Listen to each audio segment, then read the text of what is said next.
கடைசி 6 பாலுக்கு 11 அடிக்கணும். ஃபாஸ்ட் பாலே அடிச்சிருக்காரு. பேக் ஃபுட்ல வந்து ஒரு ஃபுல் ஷாட் போயிடுச்சுங்க. 6 முதல் பந்திலே ஒரு 6 பதிவு பண்ணிருக்காரு. இங்க பிரதாப் ஆன் ஃபயர் அப்படின்னே சொல்லலாம். Captain taking responsibility. 5 பாலுக்கு 5 அடிக்கணும். 5 பாலுக்கு 5 அடிக்கணும். வெரைட்டி ஆடி இருக்காரு. வாட் அண்ட் டேக் வந்து சரியான எஃபர்ட்டுங்க.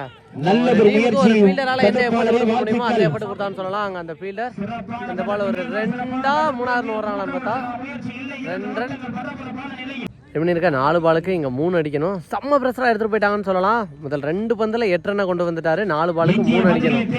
என்ன பண்றாருன்னு பார்க்கலாம். இங்க தேர்ட் ஒன் கண்டோட டிஃபென்ஸ் மைண்ட் செட் போயிருக்காரு. ஒரு சிங்கிள் நினைக்கிறேன். சிங்கிள் இருக்க 3 பாலுக்கு 2 முக்கியமான பால். இதுவும் கேப்ல பிளேஸ் பண்ணிட்டாங்க. பிரசாந்த் இருக்காரு ஃபீல்டர். இதுவும் ஒரு சிங்கிள். கடைசி 2 பாலுக்கு 1 மாதிரி இருக்கு இங்க மேட்ச். கடைசி 2க்கு 1 அதை நான் முடிச்சு தரேன் நின்று ஆஸ்டாருங்க. பவுண்டரி. இந்த பவுண்டரியோட இந்த டோர்னமெண்ட்ல முதல் அணியா எங்க பிரைஸை செக்யூர் பண்ணிருக்காங்க MNCC.